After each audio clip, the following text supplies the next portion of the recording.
Hello everyone, welcome back to my channel.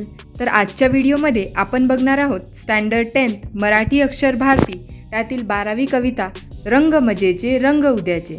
आज आपण या कवितेचं स्वाध्याय बघणार आहोत। चला तर मग सुरू करूयात। पहिला प्रश्न आहे अ, कवितेच्या आधारे पाऊस पडण्याच्या चक्राचा ओघवता तक्ता तयार करा। तर बघा, डोंगरावर बिया उधळणे म्हणजे देशी झाडे उगवून येणे, रान गच्च माजणे, आभाळातून पाऊस पडणे। त्यानंतर आहे आकृती पूर्ण करा।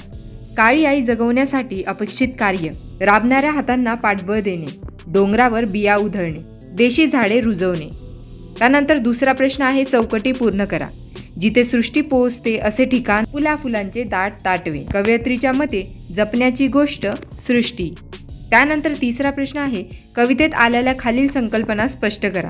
पहिला आहे आभाळाचे छत्र म्हणजे आभाळाची माया, आभाळाचा आधार माणसांना मिळणे, आभाळातून पाऊस पडतो त्यामुळे धान्य पिकते, माणूस जगतो, म्हणून त्यास आभाळाचे छत्र सावली म्हटले आहे। त्यानंतर आहे गर्भ रेशमी सळसळ, जेव्हा पाऊस पडून धरती हिरवीगार होते, माणसाच्या मनात समृद्धीची पालवी फुटते। मनातल्या या नाजूक कोमल व आनंदी भावनांच्या आंदोलनाला गर्भ रेशमी सळसळ म्हटले आहे। त्यानंतर चौथा प्रश्न आहे कृती पूर्ण करा। बघा, कष्ट करणाऱ्याला मदत करू या आशयाची ओळ शोधा। उत्तर बघा, मातीमध्ये जे हात राबती त्यास देऊ पुष्टी। त्यानंतर आहे दौलत हे उत्तर येईल असा प्रश्न तयार करा। बघा, यंत्राच्या संगती काय मिळणार आहे। त्यानंतर आहे कवितेतील यमक अलंकार साधणाऱ्या शब्दांच्या जोड्या शोधा। तर बघा, दृष्टी सृष्टी, पुष्टी वृष्टी, कष्टी तृष्टी आणि शेवटची आहे दृष्टी गोष्टी। त्यानंतर पाचवा प्रश्न आहे काव्य सौंदर्य। पहिला प्रश्न बघा, खालील ओळीचे रसग्रहण करा। हिरवी हिरवी मने भोवती किती छटा हिरव्यांच्या, गर्भ रेशमी सळसळण्याच्या जगात सांगू गोष्टी। उत्तर बघा, आश्चर्य सौंदर्य। रंग मजेचे रंग उद्याचे या कवितेतून कवयित्री अंजली कुलकर्णी यांनी संगणक युगातही निसर्गाची दौलत जोपासायला हवी हे हृदय शब्दात सांगितले आहे। त्यानंतर आहे काव्य सौंदर्य। प्रस्तुत ओळीमध्ये हिरवीगार समृद्ध निसर्गाची महती सांगताना कवयित्री म्हणतात, आभाळाच्या छत्राखाली हिरवीगार सृष्टी निर्माण करूया।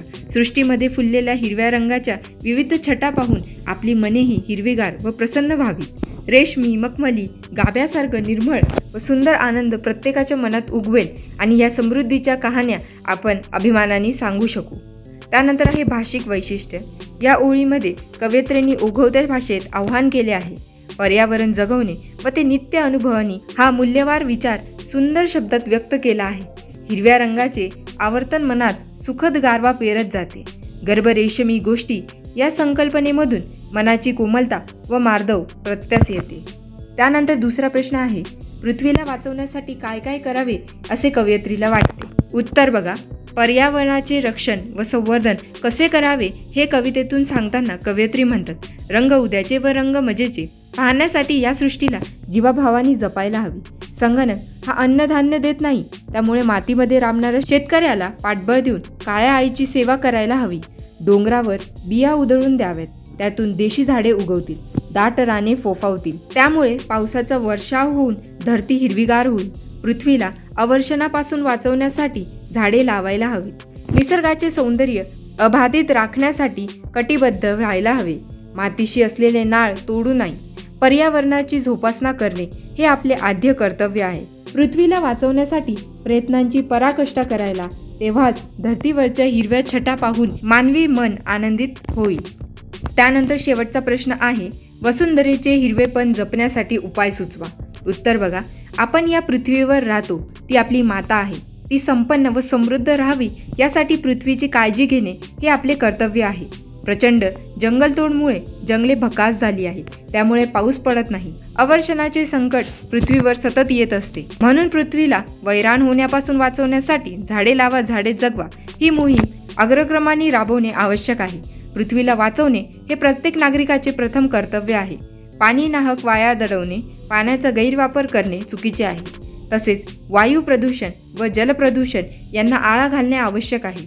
पृथ्वी हिरवीगार करणे हाच पृथ्वीला वाचवण्याचा एकमेव उपाय आहे। तर अशा प्रकारे आज आपण रंग मजेचे रंग उद्याचे या कवितेचा स्वाध्याय बघितला।